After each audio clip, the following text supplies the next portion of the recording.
если принципы, которые мы берем, принципы веры в нашей жизни, не работают, и мы не видим результата, то я хотел бы предложить нам посмотреть на эту тему. Насколько обратить внимание наше на такой аспект, как послушание Богу и Его Слову в нашей жизни. Если в нашей христианской жизни мы непослушны Слову и непокорны Богу, тогда ни один из принципов веры работать не будет. Вообще ничего работать не будет. Я скажу вам, вообще ничего работать не будет. Если в нашей христианской жизни мы не послушны Богу и Его Слову, то ничего, ни один принцип работать не будет.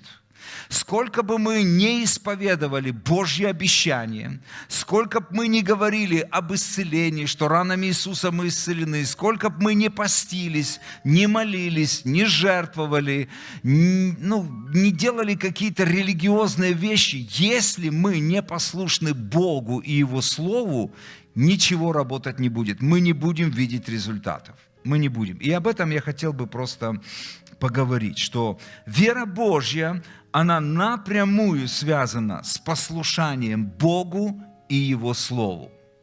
Напрямую связана. И важно заметить, что часто это не одно и то же. Быть послушным Слову Божьему и быть послушным голосу Слова Божьего. Это не одно и то же. Очень часто мы путаем эти вещи. И я объясню сейчас. Божье Слово – это то, что записано. Есть Божье Слово, которое записано. Вот. Божьи заповеди, которые уже даны нам и записаны. Это Божье Слово. И очень часто мы называем его логос. А есть Божье Слово, которое конкретно сказано в нашу ситуацию. Мы называем его рема. Понимаете, да? Поэтому это не одно и то же. Есть Божье Слово, что означает записанное Слово Божье, это логос, и Слово Божье – это то, что Бог говорит лично в ситуацию, это рема. И важно знать, что сказанное, или помнить, что сказанное Слово Бога, рема, всегда будет соответствовать духу записанному Слову. Давайте мы откроем, как пример, Второзаконие, 28 главу. Мы знаем это местописание, где Бог четко говорит о том, мы все хотим, как верующие, читая Библию, зная, что Иисус сделал на кресте, если я спрошу, вы хотите быть благословенны?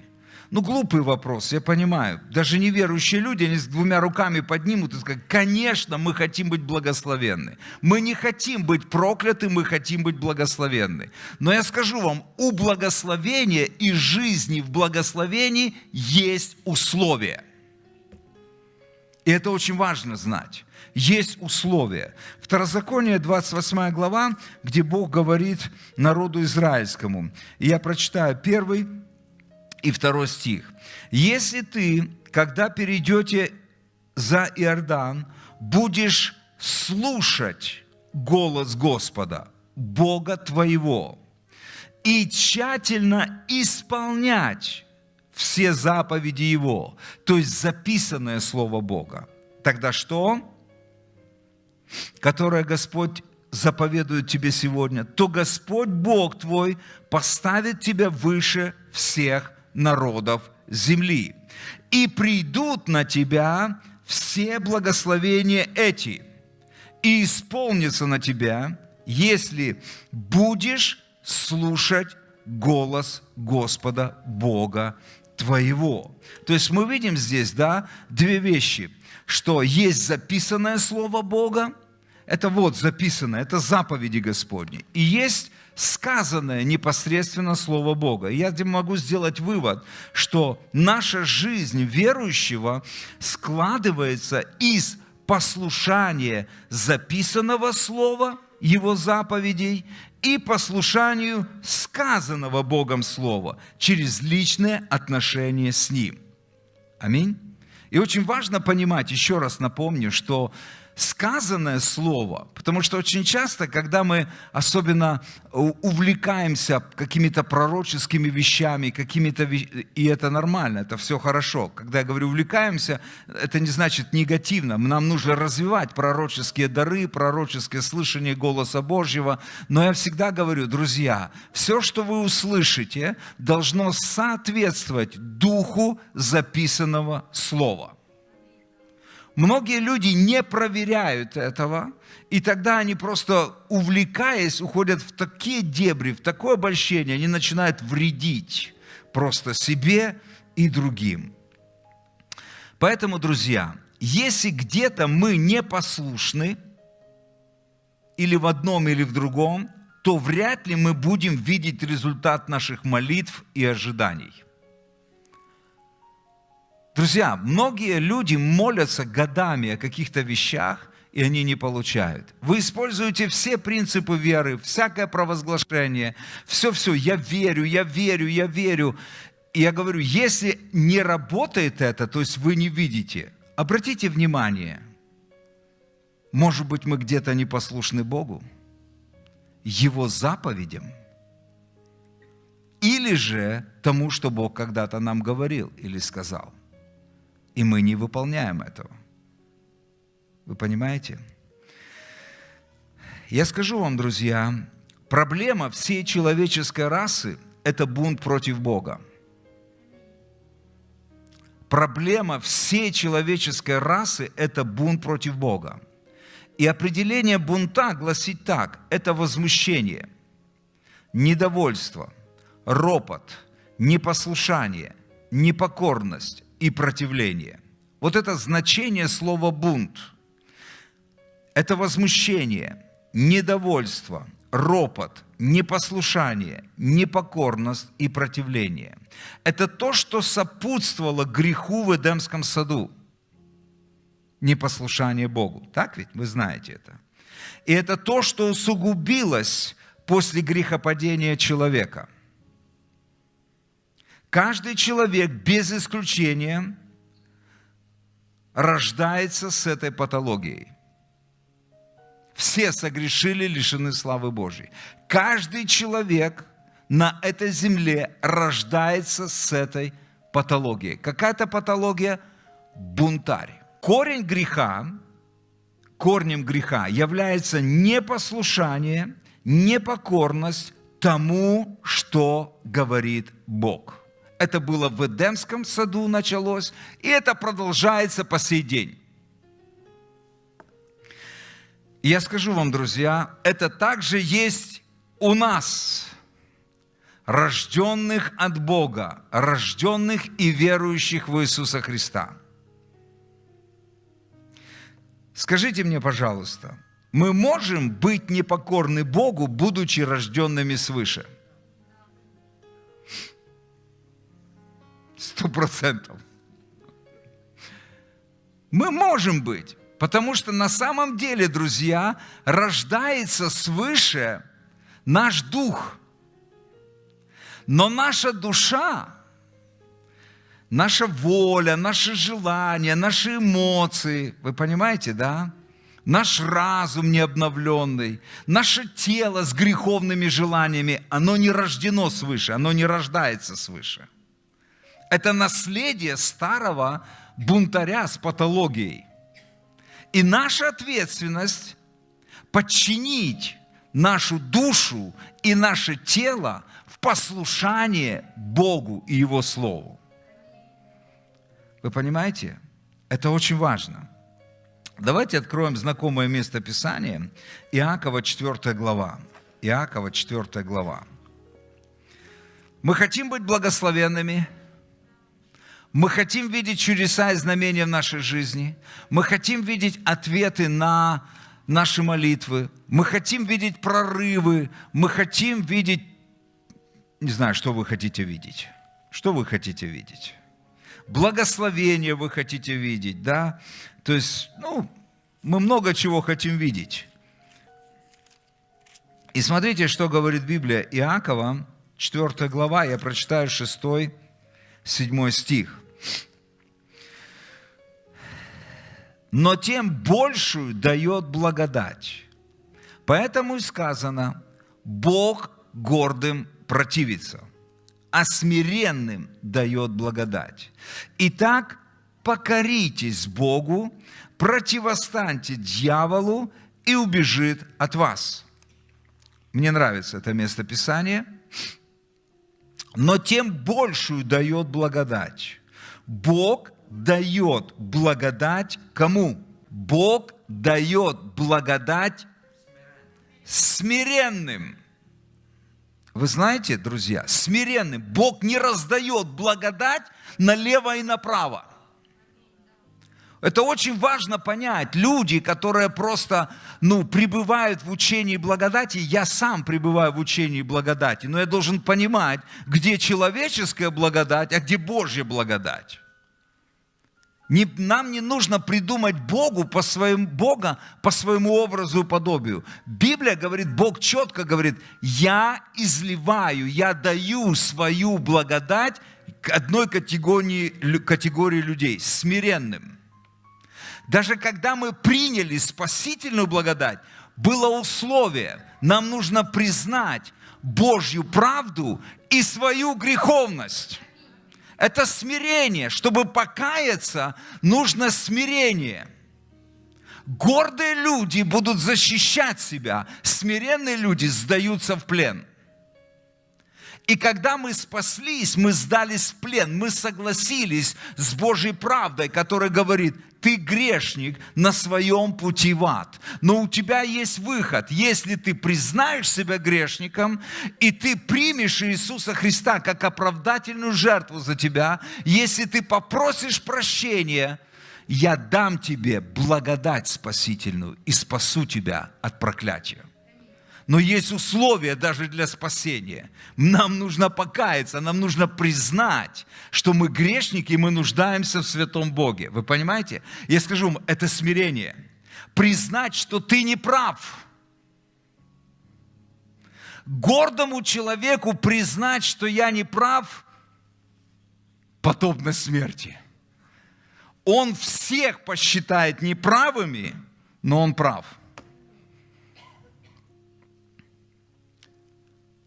Но Библия говорит, Бог дает свою благодать определенной категории людей. И это смиренные. Что это такое смирение? Это кроткий, тихий, послушный. Значение слова смиренный – это кроткий, тихий и послушный. А слово благодать – это благоволение Бога, сила Бога и благословение Бога. То есть на кого Бог изливает благодать? То есть благословение, силу и благоволение. На смиренных, то бишь на послушных Богу.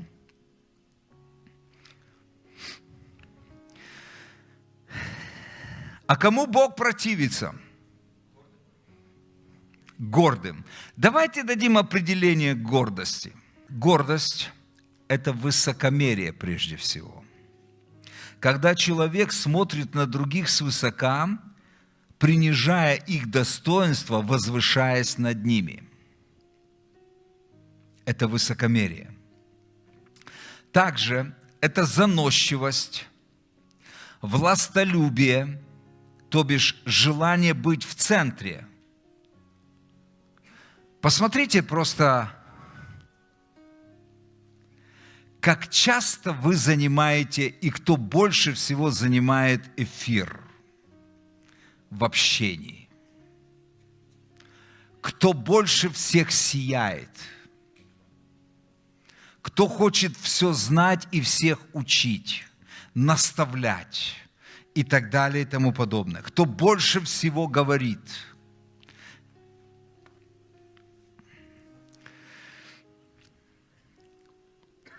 Желание быть в центре, чтобы все считались его мнением. Нетерпение справедливых упреков. Источник гнева, раздражения, злобы. Отказ от Божьей помощи, предлагаемой Богом или Его людьми. Знаете, есть такая религиозная гордость.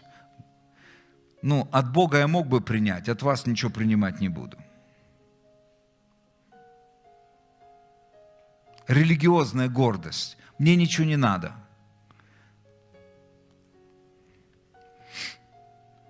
Такая замаскированная. Проявление гордыни. Как может проявляться гордыня? Это придирчивость. Есть люди, которые просто цепляются за каждое слово. Ты объект, где они постоянно ищут, чтобы тебя поймать на слове. Придирчивость, распространение сплетен. Такая распространенная проблема в мире, но должно на корню умереть в церкви. Библия говорит, не будьте переносчиком в народе Божьем. Не переносите слухи. Все, что не говорится в глаза человеку, это сплетня. Если вы говорите это, пересказываете другому человеку, это грех. И это один из показателей, что человек гордый.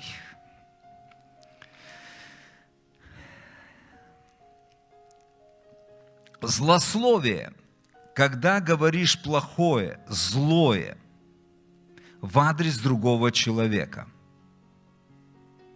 Как правило, это тоже делается не в глаза. Зависть, неблагодарность. Люди, которые не говорят спасибо другим за добро, они считают, что так и должно быть, и нечего благодарить. Ну, так должно быть. Ты должен. Вы знаете, что вам никто ничего не должен. Это очень важно, друзья. Вам никто ничего не должен. Вот эта истина освободит вас от многих вещей, от бессонных ночей, от обиды, горечи и разочарования. Мне никто ничего не должен.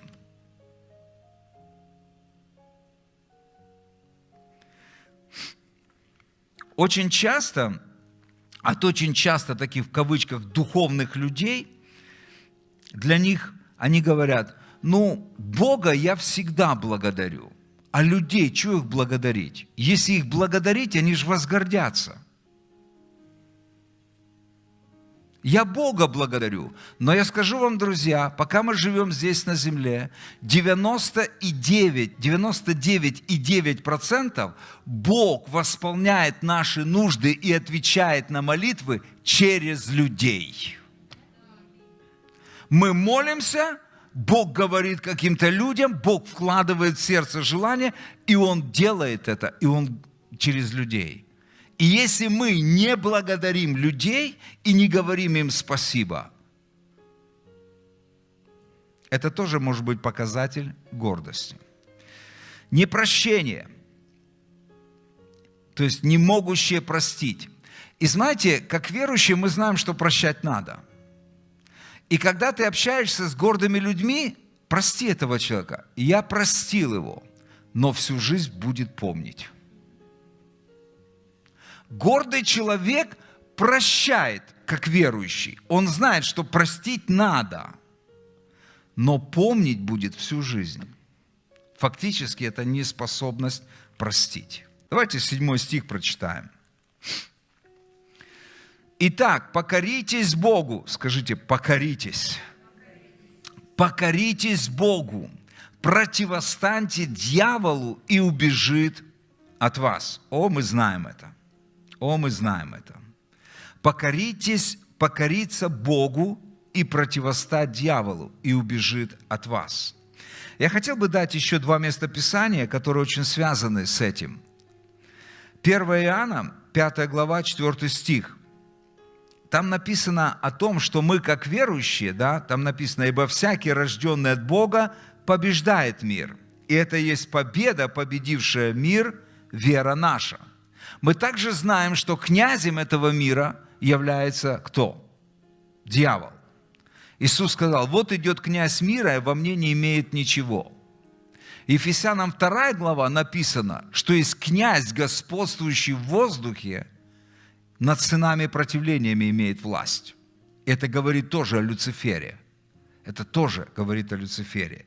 И Иоанн говорит, что мы, как рожденные свыше, мы побеждаем этот мир, и мы имеем победу над дьяволом в этом мире. Аминь.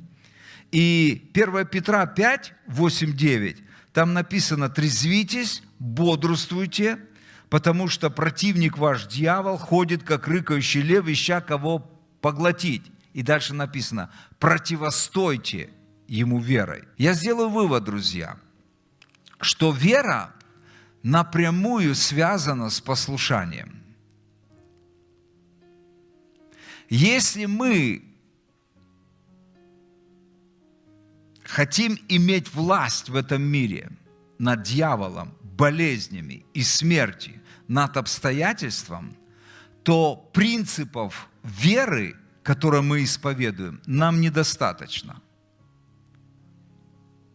Мы не можем, мы не представляем никакой опасности для дьявола, если мы не покорны Богу. Покоритесь Богу, и тогда противостаньте верой дьяволу, и убежит от вас.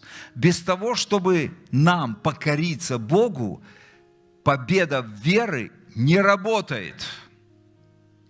Вы понимаете?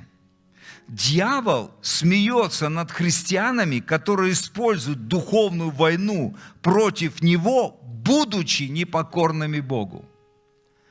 Друзья, дьявол просто смеется над нами, если мы используем голосовые связки, рвем, исповедание, применяем святые вещи, как кровь Христа, там, имя Иисуса. Но если мы сами непокорны, непослушны Богу, ничего, кроме как волнение воздуха, не производит в духовном мире. Вы понимаете? Что такое покорность? Определение слова покорности. Это послушание, смирение, повиновение, исполнительность и подчинение власти. И подчинение власти. Покорность – это послушание, смирение, повиновение, исполнительность и подчинение власти. Евреям 3 глава. Я прочитаю с 14 стиха. С 14 по 19 стих. И здесь прообразом является народ израильский. «Ибо мы сделались причастниками Христу». То есть мы стали частью Христа. Мы одно стали со Христом. Мы Его тело. Но тут дальше написано слово «если». И это всегда условие. Мы стали причастниками Христу, если только начатую жизнь. Вы знаете, как мы начали свою жизнь с Богом?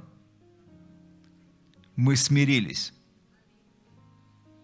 Мы смирились, признав, мы виновны, а ты прав. Поэтому мы пришли к тебе и сказали: прости нас, Господь. Вы понимаете? Если начатую жизнь твердо сохраним до конца, жизнь смирения. Пока говорится ныне, когда услышите голос Его, не ожесточите сердец ваших, как во время ропота, ибо некоторые из слышавших возроптали. Но не все, вышедшие из Египта с Моисеем. На кого же негодовал он 40 лет? Не на согрешивших ли, которых кости пали в пустыне? Против кого же клялся, что не войдут в покой его, как не против непокорных? Итак, видим, что они не могли войти за неверие. Очень интересно просто. Непокорность можно поставить знак равенства. Означает неверие. Непослушание Богу и Его Слову можно поставить знак равенства. Неверие. Если я не послушен Богу, я Богу не доверяю, я не верю. И наоборот, Когда мы говорим о покорности, мы можем поставить, или послушание, мы поставим знак равенства, веры. Еще раз прочитаю. «Против кого же клялся, что не войдут в покой его, как не против непокорных? И так видим, что они не могли войти за неверие». Непокорность, неверие. Послушание и покорность будет свидетельствовать о нашей вере в Бога. Аминь. Обетованная земля в Новом Завете – это то, что Христос дал нам через крест. Что Бог нам дал через крест? Мир с Богом, вечную жизнь, оправдание, исцеление, благословение, жизнь с избытком, освобождение от проклятия и так далее и тому подобное. Так? Но вы знаете, что мы можем, так же, как и народ израильский, быть избавленными от рабства Египта, то есть греха и власти дьявола, но так и не наслаждаться в полной мере всем, что Бог обещал нам во Христе. Вы понимаете? Если вы меня понимаете, это очень серьезная вещь. Я хочу, чтобы народ Божий вошел в свою обетованную землю, чтобы вы действительно то, о чем вы молитесь, на основании Божьего Слова. И если это исцеление, вам нужно исцеление. Вы вошли в это обетование, и это обетование исполнилось. Благословение, разрушение всякого проклятия, свобода и так далее и тому подобное. Все, что вы переживаете, это все дано нам. Это действительно работа, совершенная работа Иисуса Христа. Это то, что Бог обещал народу израильскому. Говорит, я войду вас в землю, где течет молоко и мед. Вы будете жить в домах, которые вы не строили. Вы будете собирать урожай с деревьев, которые вы не садили. Слушайте, это благословение. Библия говорит о благословении об этом. И я буду продолжать быть с вами. Это то, что Бог обещал нам. Это наше наследие. Но нам нужно, как мы начали жизнь с Богом, так и продолжать до конца. Жизнь в смирении. Жизнь в смирении. Потому что точно так же, как народ израильский был избавлен от рабства Египта, греха и дьявола, но так и не наслаждался и не вошел, точно так же и мы. 2 Коринфянам, 1 глава, 20 стих. Там написано о том, что все обещания Бога в Иисусе Христе, да, и в Иисусе Христе, я своими словами, аминь, в славу Божию через нас. Все Божьи обещания, они тоже ограничены чем-то. Это когда мы соединены со Христом. Не теологически, друзья, я во Христе, Христос во мне, а реально мы растворились со Христом, мы соединены во взаимоотношениях со Христом, мы оделись во Христа. Помните, как в прошлый раз я говорил, одеться – это буквально как вторая кожа. Ты одно со Христом становишься через взаимоотношения с Ним. Понимаете? Это не теологически, то, что мы провозглашаем, я во Христе, но мы живем своей жизнью. Если мы во Христе, то мы должны жить жизнью Христа. Аминь. Мы должны жить жизнью Христа. Быть во Христе – это погрузиться в Него, облечься в Него, стать одно с Ним. Скажите мне, друзья, был ли Христос послушен Богу во всем?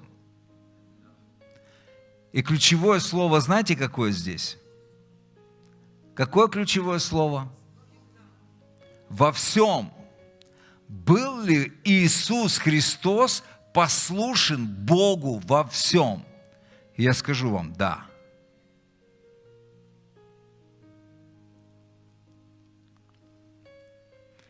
И очень важно, во всем. Он не был, знаете, я иногда смотрю на нас с вами, и на себя тоже, и на нас. Мы настолько избирательны, где нам быть послушным, где мы можем быть послушны, а на какие вещи у нас свое мнение. Просто свое мнение. Тут я послушен, я согласен, а тут у меня свое мнение. Друзья, у Иисуса Христа не было своего мнения. Я удивляюсь, насколько мы свободны. И когда мы говорим, у меня свое мнение на этот счет, патология, бунтарь. У нас нет своего мнения, друзья. Если мы во Христе, у нас мнение Христа, Его Слова, Его заповедей. Вы понимаете? Нам так надо, нам архиважно покориться Богу, друзья. Филиппийцам 2 глава. С 5 стиха по 10 стих я прочитаю. «Ибо в вас должны быть те же чувствования, какие во Христе Иисусе». Какие должны быть чувствования быть у нас? Как у Иисуса. Мне нравится другой перевод. В другом переводе там написано: «Ваш образ мыслей должен быть таким же, как образ мыслей Христа». Ваш образ мыслей должен быть таким же, как образ мыслей Христа. То есть я должен думать так, как Христос. Распоряжаться своей жизнью, как Христос. «Ибо в вас должны быть те же чувствования, какие во Христе Иисусе. Он, будучи образом Божьим, не почитал хищением быть равным Богу». Ему не нужно было превозноситься и всем говорить, кто он такой просто. Но он уничижил себя самого, принял образ раба, сделавшись подобным людям, и по виду став как человек, смирил себя, быв послушным, даже до смерти и смерти на кресте. Поэтому и Бог превознес его и дал ему имя выше всякого имени, дабы пред именем Иисуса преклонилось всякое колено небесных, земных и преисподних. Иисус смирил себя, быв послушен даже до смерти. Это значит, вы читали Евангелие, ему не хотелось идти на крест. Послушание всегда приведет нас в то место, которое вы не захотите делать. Послушание приведет вас в это место, где вы должны умереть. Ваша душа, ваше эго должно умереть, ваше мнение должно умереть. Послушание приведет вас в место пустыни, но это также и место встречи с Богом. Вы понимаете? Бог встречается в пустыне. Оно обязательно приведет вас, и оно выведет вас из пустыни в силе Духа.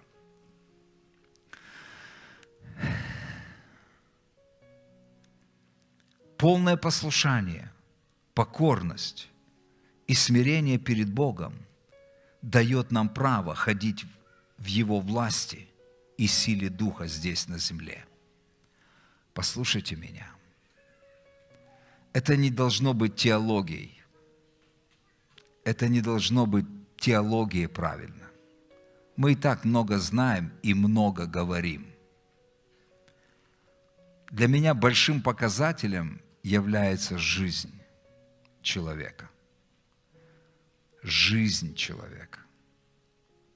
Очень важно не то, как я говорю, очень важно то, как я живу в своей повседневной жизни. Я могу очень красиво говорить здесь за кафедрой и вести себя непристойно дома.